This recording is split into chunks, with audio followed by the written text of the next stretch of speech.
ప్రభు నామానికే మహిమ కలుగునుగాక. కూడి వచ్చిన మీ అందరికీ, కర్మిల ఆత్మీయ సహవాస సంఘ విశ్వాసులందరికీ మన ప్రభువును ఆయన ప్రియ కుమారుడునైన యేసుక్రీస్తు వారి శ్రేష్టమైన నామములో శుభములు మరియు అందరికీ వందనాలు. పరమగీతము 2వ అధ్యాయాన్ని మనం ధ్యానం చేసుకుంటున్నాం. పరమగీతము గ్రంథము 2వ అధ్యాయం 14వ వచనాన్ని చదువుతాను. బండ సందులలో ఎగురు నా పావురమా, పేటు బీటలను ఆశ్రయించు నా పావురమా, నీ స్వరము మధురము, నీ ముఖము మనోహరము, నీ ముఖము నాకు కనబడనిమ్ము, నీ స్వరము నాకు వినబడనిమ్ము. మరొకసారి చదువుతాను. బండ సందులలో ఎగురు నా పావురమా, పేటు బీటలను ఆశ్రయించు నా పావురమా, నీ స్వరము మధురము, నీ ముఖము మనోహరము, నీ ముఖము నాకు కనబడనిమ్ము, నీ స్వరము నాకు వినబడనిమ్ము. ఇవి ప్రభు మాటలు. ఇక్కడ ఉన్నటువంటి కొండలు, బండ సందులు ఇశ్రాయేలు దేశంలో ఉన్నటువంటి ఎత్తైనటువంటి పర్వతాలు. ఆ పర్వతాల మధ్యలో నివసిస్తున్నటువంటి ఇశ్రాయేలీల ఇళ్ళు. బబులోను బానిసత్వం నుండి దేవుని ప్రజలు యెరూషలేముకు వచ్చారు. వారి స్వదేశంలో ఉన్నటువంటి కొండలు, బండల సందులు అవన్నీ దాటి వారి గృహాలకు చేరుతూ ఉన్నారు. వారిని ప్రభువు చూసి సంతోషిస్తున్నాడు. నిష్కపటమైన తన పౌరంతో ప్రభు వారిని పోలుస్తూ ఉన్నాడు. వారి స్వరం ప్రభు వినాలని కోరుతా ఉన్నాడు. మనం ప్రార్థిస్తే మన స్వరం ప్రభువుకు వినపడుతుంది. వ్యక్తిగతంగాను, దేవుని బిడ్డలతో కలిసి, సంఘముగాను, కుటుంబముతో కలిసి, కుటుంబ సభ్యులుగా మనం చేసే ప్రతి ప్రార్థనలు ప్రభువు వింటాడు. వాటికి జవాబు ఇస్తాడు. కాబట్టి ప్రార్థన మధురం అన్నమాట. ఈ వచనం అందు ప్రియుడు ప్రియురాలతో మాట్లాడుతున్నాడు. ఆయా విధాలుగా, ఆయా సమయాల్లో, ఆయా రీతులుగా వధువును వరుడైన క్రీస్తు సంబోధిస్తున్నాడు. ఇక్కడ బండ సందులలో ఎగురు నా పావురమా అంటున్నాడు. బండ సందులు. వర్షాకాలంలో పావురాలు బండ సందుల్లో దాగి ఉంటాయి. వర్షాకాలం అంటే గత కాలంలో మనం ధ్యానం చేసాం, శ్రమల కాలం. శ్రమలలో సంఘము దాగి ఉంటుంది. ఆ దాగి ఉండే చోటే బండ సందు. సంఘమునకు కొన్నిసార్లు హింసలు కలుగుతూ ఉంటాయి. అలాంటి పరిస్థితుల్లో సంఘము స్వేచ్ఛగా ఉండడానికి వీలుండదు. కొన్ని సందర్భాల్లో సంఘము దాగి ఉంటుంది. సువార్త ప్రకటన మాని కొన్నిసార్లు ప్రతికూల పరిస్థితుల్లో దాగి ఉంటుంది. అలాంటి సమయంలో సంఘం ప్రభువుని ఎక్కువగా ఆశ్రయిస్తుంది. సమయం వృధాగా పోనివ్వదు. హింసాకాలమందు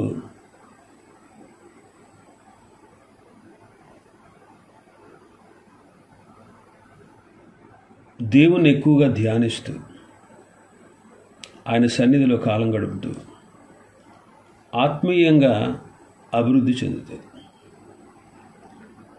ఇలాంటి నూతన స్థితి తేవడానికే కొన్నిసార్లు సంఘానికి శ్రమలు వస్తాయి. సంఘం అంటే మనమే. ఆ విషయాన్ని మనం దృష్టించాలి. ఆ శ్రమలో మనం ఇంకా దేవునికి దగ్గర అవుతాం,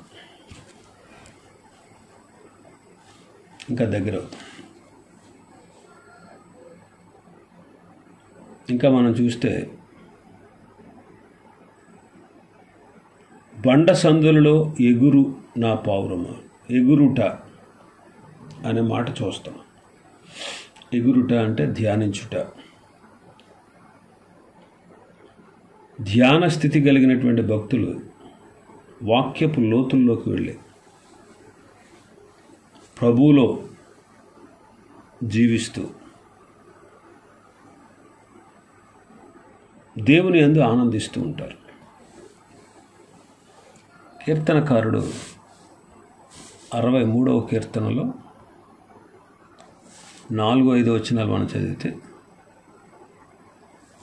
నా మంచము మీద నిన్ను జ్ఞాపకం చేసుకుని రాత్రి జాముల యందు నిన్ను ధ్యానించినప్పుడు క్రొవ్వు మెదడు నాకు దొరికినట్లుగా నా ప్రాణము తృప్తి పొందుచున్నది. ఉత్సహించు పెదవులతో నా నోరు నిన్ను గూర్చి గానము చేయుచున్నది అంటాడు. ధ్యానిస్తూ ఉన్నప్పుడు క్రొవ్వు మెదడు నాకు దొరికినట్లుగా నా ప్రాణము తృప్తి పొందుచున్నది అంటాడు. క్రొవ్వు అంటే దేవునిలో ఉన్న బలం, మెదడు అంటే దేవునిలో ఉన్నటువంటి జ్ఞానం. కాబట్టి ఆయన బలాన్ని, ఆయన జ్ఞానాన్ని ధ్యానించుట వలన సంపాదించిన కీర్తనకారుడు. అందుకే అనేకమైన కీర్తనలు రాయగలిగాడు. ఇక్కడ నా పావురమా అంటున్నాడు ప్రభు. బండ సందులలో ఎగురు నా పావురమా. పావురానికి కొన్ని పోలికలు ఉన్నాయి. పావురము పరిశుద్ధాత్మకు సాదృశ్యం. ఎందుకంటే మత్తయి సువార్త 3:16 మనం చూస్తాం. పరిశుద్ధాత్ముడు పావుర రూపంలో దిగి ప్రభు మీద నిలుచుట. సృష్టి ఆరంభంలో ఆయన జలములపై అల్లాడాడు, కదులుతూ ఉన్నాడు. ఎందుకంటే సృష్టిని సుందరమైన సృష్టిగా తన ప్రజలకు, తాను కనబోయే పిల్లలకు అవసరమైన దాన్ని సిద్ధపరచడానికి, సుందరమైన సృష్టిగా చేయడానికి ఆయన జలములపై అల్లాడుచుండెను అని చదువుతాం. యోధా జనాంగాన్ని దైవ జనాంగంగా మార్చిన దేవుడే. దేవుని కుమారుడైన యేసుక్రీస్తు వారు వారిలో జన్మించుటకు వారిని సిద్ధపరిచాడు.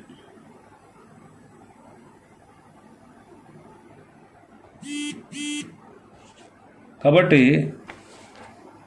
పరిశుద్ధాత్మతో పోల్చారు పావురాన్ని. ఇంకా పావురము సంఘముతో పోల్చారు. పరమగీతం 6:9 మనం చదువుతాం. నా పావురము నా నిష్కళంకురాలు ఒకతే అంటారు. నా పావురము నా నిష్కళంకురాలు ఒకతే అంటే ఇక్కడ సంఘాన్ని పావురంతో పోల్చారు.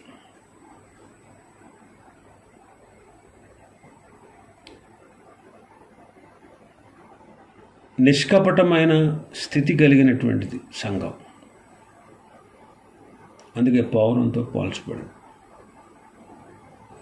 నోవహు ఓడలో నుండి విడిచిపెట్టబడినప్పుడు పావురము తిరిగి నోవహు దగ్గరకు వచ్చింది. నోవహుకు సమాచారం ఇచ్చింది.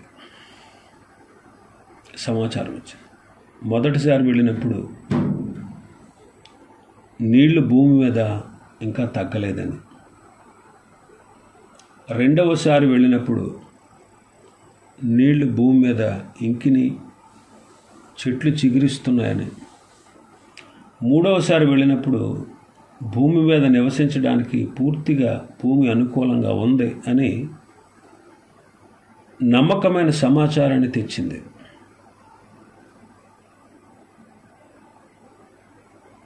ఇట్టి నమ్మకమైనటువంటి స్థితి కలిగినది కనుక సంఘాన్ని పావురంతో పోల్చారు. పరిశుద్ధాత్మ రూపంలో క్రీస్తుపైకి దిగి వచ్చినందువల్ల పావురమును పరిశుద్ధమైనదిగా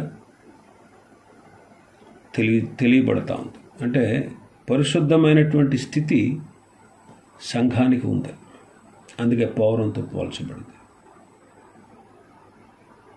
పావురము ప్రభువుకు బలిగా అర్పించేది, బలికి యోగ్యమైనది. సంఘము కొరకు బలి అయిన ప్రభువునకు సంఘము కూడా బలి అవ్వాల్సి ఉన్నది కనుక పావురంతో పోల్చారు.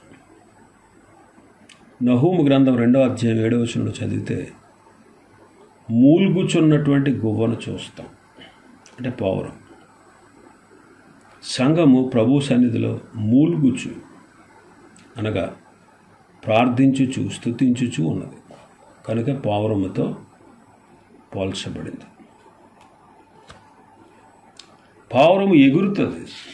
క్రీస్తు యొక్క 2వ రాకడలో సంఘము కూడా ఎగిరి వెళ్ళి ప్రభు సాన్నిధ్యాన్ని చేరుతుంది కనుకనే పావురంతో పోల్చారు.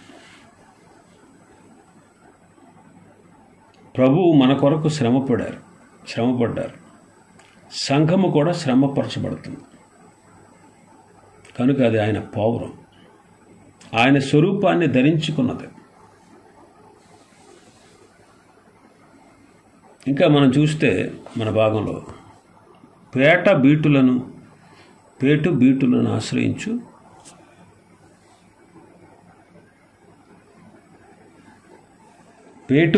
ఆశ్రయించు నా పావురమా అంటుంది. పేటు బీటులను ఆశ్రయించుట అంటే ఎత్తైన నిలువు కొండల్లోని రహస్య స్థలాల్లో అరలుంటాయి, అవే పేటు బీటులు అన్నమాట. ఆయా విధాలైనటువంటి అక్కరల కొరకు సంఘము ప్రభువును ఆశ్రయించుటను సూచిస్తూ ఉంది. ఉన్నతమైనటువంటి ప్రభువుతో సహవాసం చేసే అంతరంగ జీవితానికి ఇది సాదృశ్యంగా ఉంది. అందుకే ప్రభు అంటున్నారు,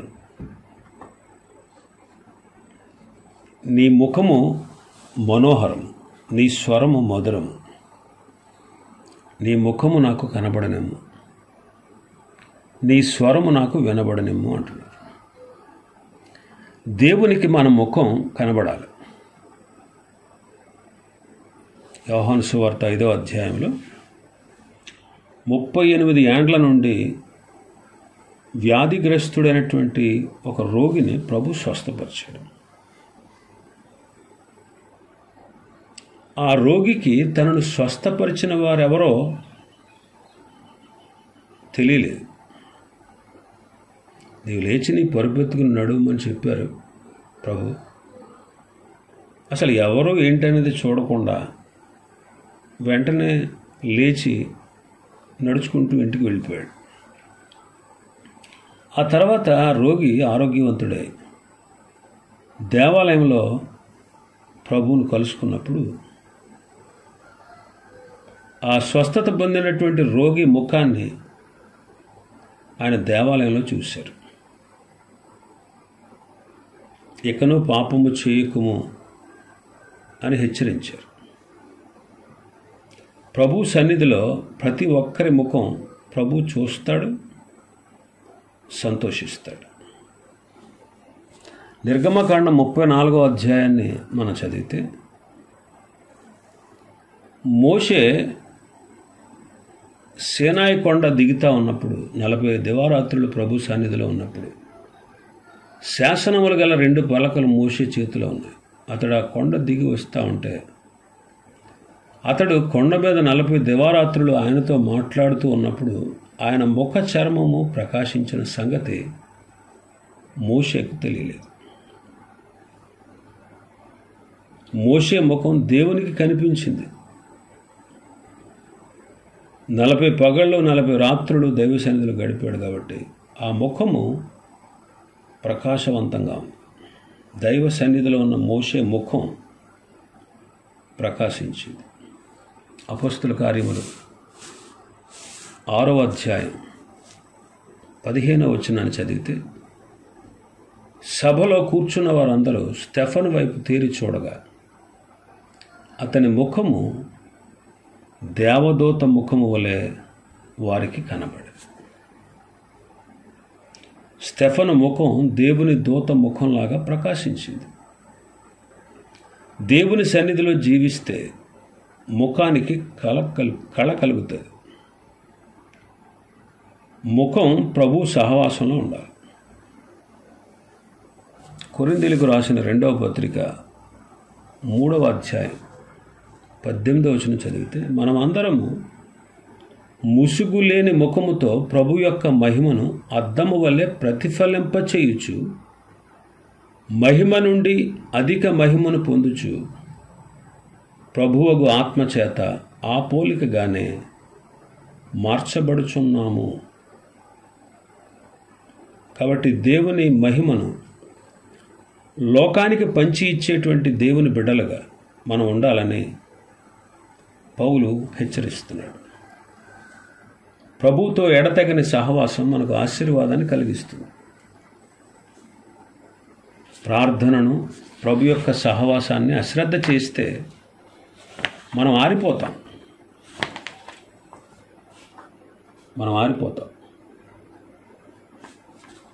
వాక్యములో, ప్రార్థనలో ఎక్కువగా జీవిస్తూ మన యొక్క స్వరం ప్రభువుకు వినిపించాలి. మన ముఖం ఆయనకు కనుపరచాలి. ఇంకా మనం చదివితే, నీ స్వరము నాకు వినబడనేమో అంటే, నీ స్వరము నాకు వినబడదు అంటే ప్రార్థించుట అన్నమాట. మనం ప్రార్థిస్తే మన స్వరం ప్రభువుకు వినబడుతుంది. వ్యక్తిగతంగా దేవుని బిడ్డలతో కలిసి, సంఘముతో, కుటుంబంతో మనం చేసే ప్రార్థనలు దేవుడు వింటాడు. యెషయా గ్రంథం 41వ అధ్యాయం 17వ వచనం, దీన దరిద్రులు నీళ్లు వెదుకుచున్నారు, నీళ్లు దొరకక వారి నాలుక దప్పిచేత ఎండిపోచున్నది. యెహోవాను నేను వారికి ఉత్తరం ఇచ్చేదను. ఇశ్రాయేలు దేవుడినైన నేను వారిని వేడనాడను. మనం పరిశుద్ధంగా, నీతిగా జీవించాలని, దీనులను కటాక్షించాలని,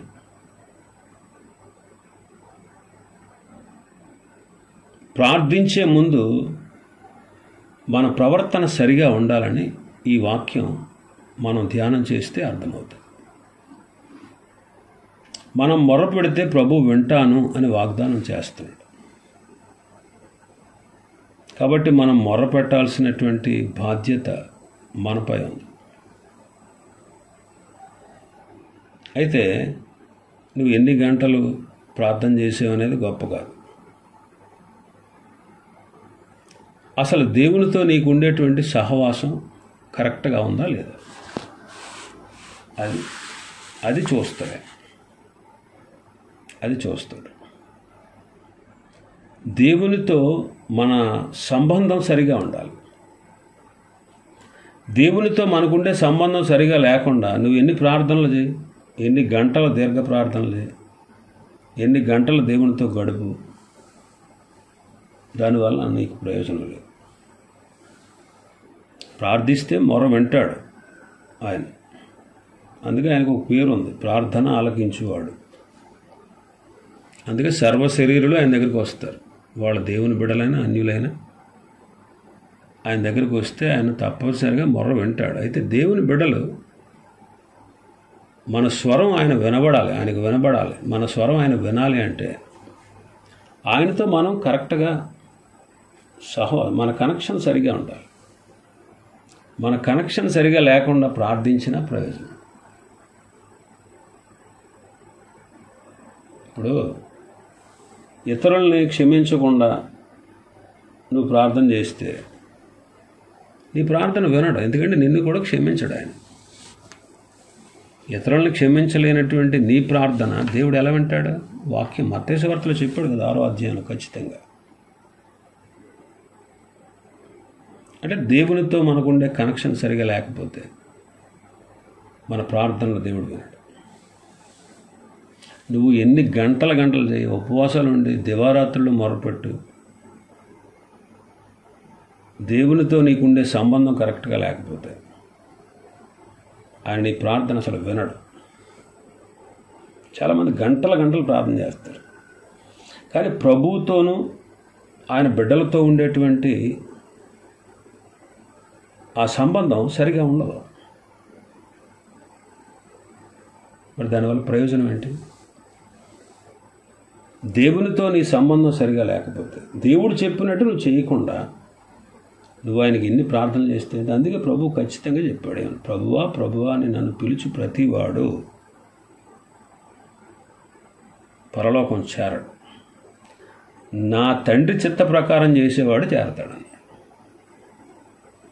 అంటే దేవుడు చెప్పినట్లు చేయకుండా నువ్వు ఎన్ని ప్రార్థనలు చేస్తే ఏంటి? ప్రభువా అంటే అర్థం ఏంటి? ప్రార్థన చేయడం అని. ఆయన చెప్పినట్టుగా చేయకుండా, ఆయన గుణగణాలు నీలో లేకుండా, ఆయనతో నువ్వు సరైన సంబంధాన్ని కలిగి ఉండకుండా,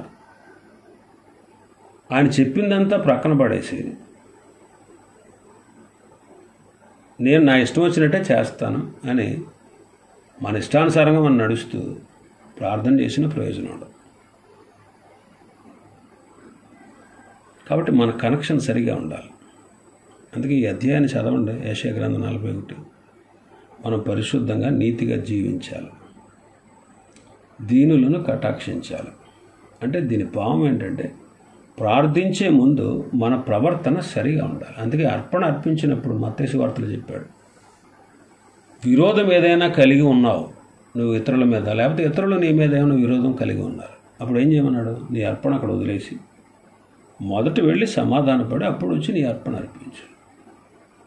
అది ఏదైనా స్తుతి కానీ, ప్రార్థన కానీ, పరిచర్య కానీ, సేవ కానీ, కాపురత్వం కానీ, ఏదైనా సరే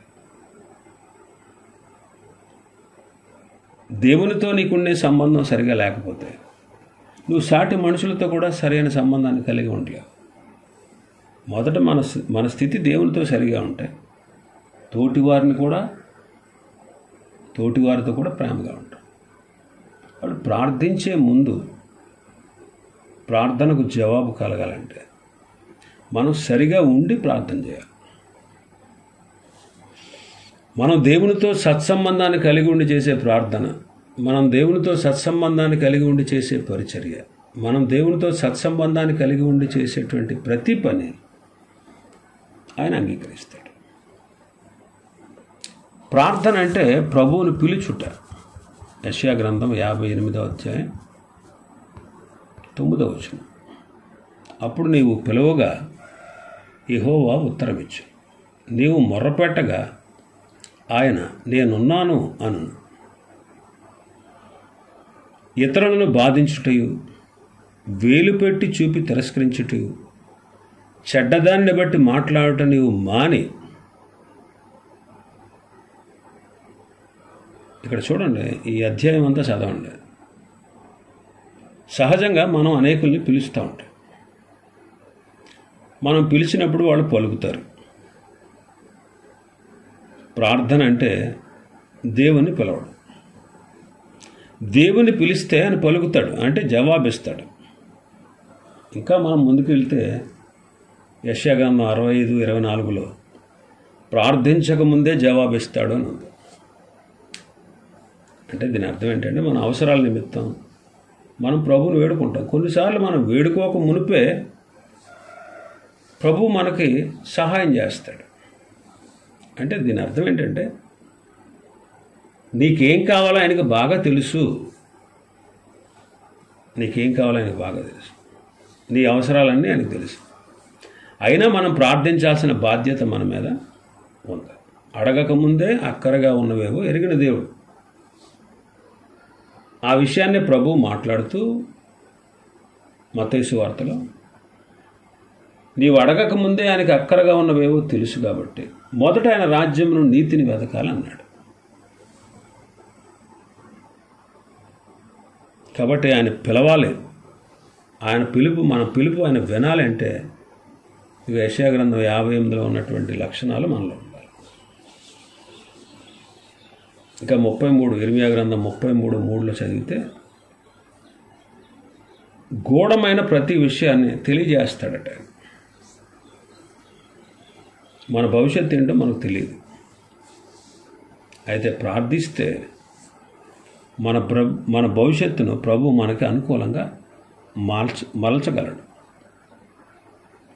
ఆయన గ్రంథంలో ఉన్న గూఢమైన విషయాలు మనకు తెలియజేస్తాడు. సొదొమ గొమొర్రా అనే పట్టణాల మీదకి అగ్ని కురిపించబోతున్నాడు. ప్రార్థనాపరుడైనటువంటి అబ్రహాముకు ఆ విషయాన్ని దేవుడే తెలియపరిచాడు. ఇంకా లోకాసు వార్తలు మనం చదువుతాం. లోకాసు వార్త 11వ అధ్యాయం మనం చదివితే ప్రార్థన అంటే అడగడం. అనేక సార్లు అనేక విషయాలు అనేకులను అడుగుతాం, అవసరాల కోసం అడుగుతాం. అలాగే ప్రభువును కూడా మనం అడగాలి. ప్రార్థన అంటే కేకలు కాదు, అడుగుట మాత్రమే. మనకి ఏది అవసరమో అది ప్రభువును స్పష్టంగా అడగాలి. మనం మన తోటి మనుష్యుల్ని ఎలా అడుగుతామో ప్రభువుని అలాగే అడగాలి. మాటి మాటికి అడగాలి. సిగ్గులేని ముఖంతో అడగాలి. సంకోచించకుండా అడగాలి. విసిగిపోకుండా అడగాలి. యోహాను సువార్త 15వ అధ్యాయం 7వ వచనంలో షరతులతో కూడిన ప్రార్థన మనం చూస్తాం. నా యందు మీరును మీ యందు నా మాటలను నిలిచి ఉండిన ఎడల మీకేది ఇష్టమో అడుగుడి, అది మీకు అనుగ్రహింపబడు. ఇది షరతుతో కూడిన ప్రార్థన. మనం అడిగే ప్రతిదీ ప్రభు ఇస్తాడని మన వాక్య ధ్యానంలో నేర్చుకుంటాం. అయితే ఒక షరతు ఏంటంటే, ప్రార్థించే వారి హృదయంలో దేవుని వాక్యం సమృద్ధిగా ఉండాలి. అంటే వాక్యం ఉండాలంటే వాక్యాలన్నీ తెలిసి వాక్యాలు బోధించడం కాదు, వాక్య ప్రకారంగా జీవించాలి. వాక్యానికే పూర్ణమైన అధికారం మన జీవితంలో మనం ఇవ్వాలి.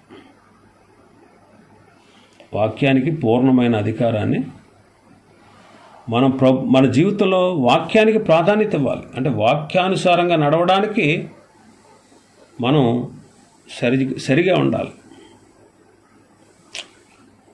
వాక్యం చదవడం ఈజీ, అంటే ఇతరులకు బోధించడం ఈజీ, కానీ అన్వయించుకోవడం అనేది అది గొప్ప సంగతి. వాక్యానికి అధికారం ఇవ్వకుండా, వాక్య ప్రకారం జీవించకుండా, వాక్యం చెప్పినట్లు చేయకుండా ఉంటే మనకు దేవుడు ఇవ్వడు. వాక్యానుసారమైన జీవితాన్ని జీవిస్తూ మనం ప్రార్థిస్తే ప్రభు మెచ్చుకుంటాడు.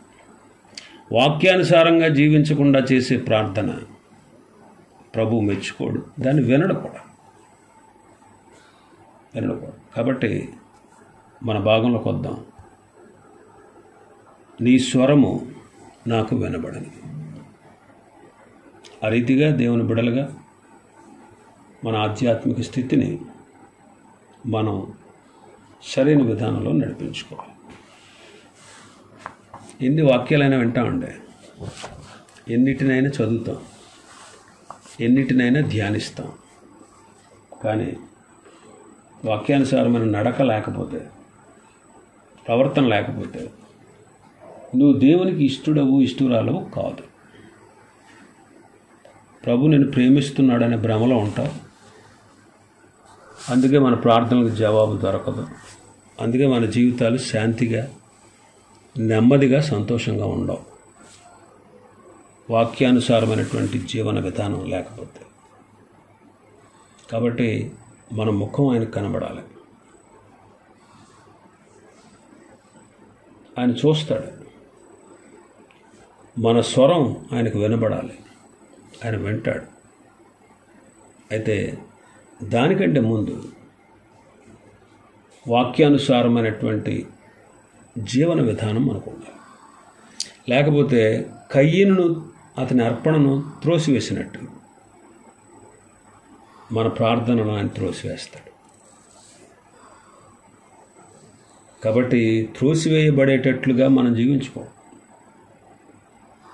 బాగుంటుంది, అంతా బాగుంటుంది. త్రోసివేసాడనే విషయం మనకు అర్థం కాకపోయినా మన పరిస్థితి బాగానే ఉండొచ్చు, కానీ ఆధ్యాత్మికంగా మనం ఎదగలేం, అనేకులకు ఆదర్శంగా జీవించలేం, ఆధ్యాత్మికంగా దిగజారిపోయినటువంటి స్థితిలోకి వెళ్ళిపోతాం. ఏ రకంగానూ ఎవరికైనా ఉపయోగకరంగా ఉండలేదు. చూడండి, మీ పిల్లలు మీ ప్రవర్తన చూస్తారు. మీ పిల్లలు మీ ప్రవర్తన చూసినప్పుడు మీ ప్రవర్తన వాక్యానుసారంగా లేకపోతే ఖచ్చితంగా మీ పిల్లల మీద ఆ ప్రభావం ఉంటుంది. అలాగే నేనున్నాను, నాతో పాటు కొంతమంది దైవజనులు ఉన్నారు. మేము చేసేటువంటి బోధలు కంపల్సరిగా ప్రభావితం చేస్తాయి. ఇప్పుడు మేము సరిగా ఉన్నప్పుడే, మేము సరిగా లేకపోతే మమ్మల్ని బట్టి అనేకులు అభ్యంతరపడతారు. మరి సంఘానికి ఆటంకాన్ని కలిగించేవారుగా మనం ఎప్పుడు ఉండకూడదు. ఆ విషయాన్ని మనం చాలా జాగ్రత్తగా, తల్లిదండ్రులుగా మీరు బిడ్డలకి మాదిరికరంగా ఉండాలి. సేవకులుగా సంఘానికి సేవకులు మాదిరిగా ఉండాలి. విశ్వాసులుగా తోటి విశ్వాసులకు మాదిరిగా ఉండాలి. దేవుని బిడ్డలుగా అన్ని జనుల మధ్యలో దేవుని బిడ్డల యొక్క మాదిరత్వాన్ని మనం కనపరచాలి. అట్టి స్థితి దేవుడు మనందరికీ కలుగజేయనుగాక. ప్రభు చిత్తమైతే మరొక దినం, రేపటి దినం మరికొన్ని విషయాలు మనం ఈ అధ్యాయంలో నుండి ధ్యానం చేసుకుందాం. దేవుడి వర్తమాన వాక్యాన్ని మన వెనుకడిలో ఆశీర్వదించునుగాక. ఆమేన్.